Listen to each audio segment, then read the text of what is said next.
Hey everyone, welcome back with Bino Mac. Today we're going to start reviewing ROM hacks from a big creator in the space that I feel like doesn't get talked about enough. His name is RagDas. At least I think that's how you pronounce it. Either way, I'm here to spotlight RagDas' World Tour conversion, La Fin du Tour. Unlike the GM Spectre games, the menus and music aren't edited here. In fact, there's not much difference in comparison to the original World Tour. Although, we have some of the top stars of the WWF's roster from 1996 and 1997. RagDas has replaced a chunk of the NWO and some WCW guys in order to achieve this. RagDas removed Chris Benoit from the WCW roster, then in the newly rechristened WWF roster, RagDas gave us access to top WWF stars like the Heartbreak Kid, Shawn Michaels, Bret Hitman Hart,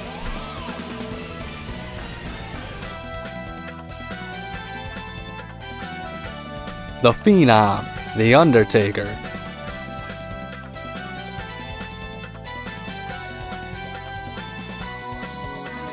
the Texas Rattlesnake, Stone Cold Steve Austin,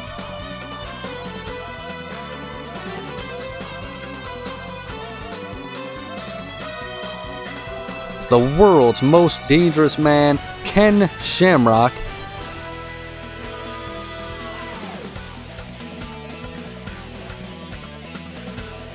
and the 8th wonder of the world himself, Andre the Giant.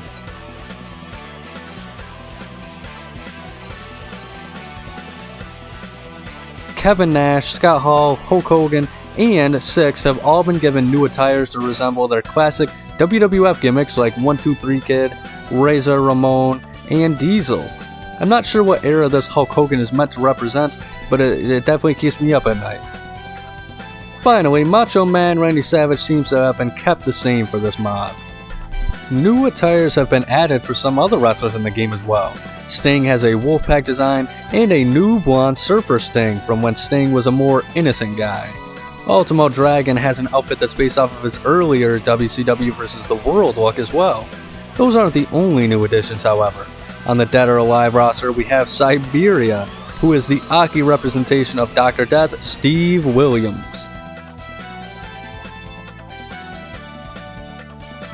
And finally, in the Independent Union promotion, 398 wins was added, who I think is Rickson Gracie.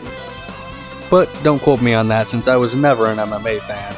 The WCW vs NWO mode has now been appropriately adapted to WCW vs WWF as well.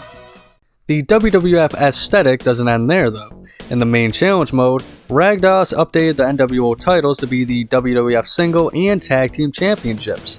Winning the titles unlocks Macho Man Randy Savage himself.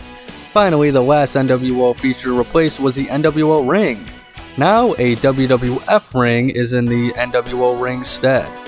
It fits in perfectly with the rest of the charming, colorful World Tour ring designs and seems to be based off of the old blue arenas from the 80s and early 90s. Admittedly, some of the personalities aren't one-to-one with what we would see from them later on in the franchise.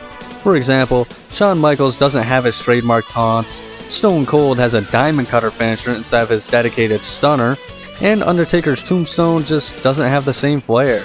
That's because RagDas had a goal in mind. It seems he had the intention to better understand how World Tour worked and functioned, so he intended to showcase this with this ROM hack. With the exception of Stone Cold's signature taunt, all the moves in this hack are reused moves and unused animations from Virtual Pro Wrestling 64. RagDas wanted to reactivate some lost moves and showcase what could be achieved when it came to modding World Tour. Also, transferring moves would have been difficult since sound effects would have to be edited in as well. Otherwise, a lot of awkward silence would have taken place during certain moves. It would have been cool had he brought back the cancelled costume editor mode, but I'm assuming it was just too much effort for what it was worth. Well, I'm sure there are some people who would have wanted more to make it an early Monday Night Wars ROM hack the likes of which we've never seen.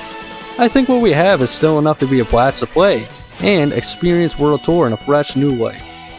With that said though, I'll go over the gameplay options before wrapping things up.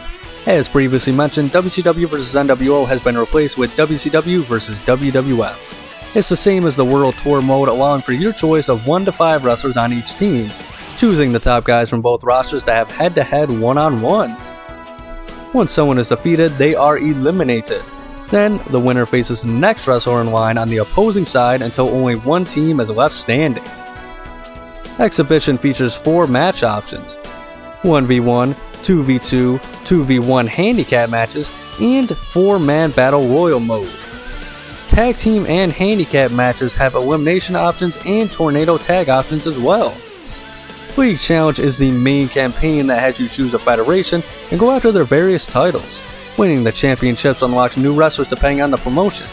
They're the same leftovers from the original World Tour, which are DDP for WCW, Macho Man for WWF, Wrath for Dead or Alive Wrestling, Glacier represents the Independent Union, and the bonus wrestlers from the Whole World Wrestling Federation are still Manami Toyota and Muhammad Ali.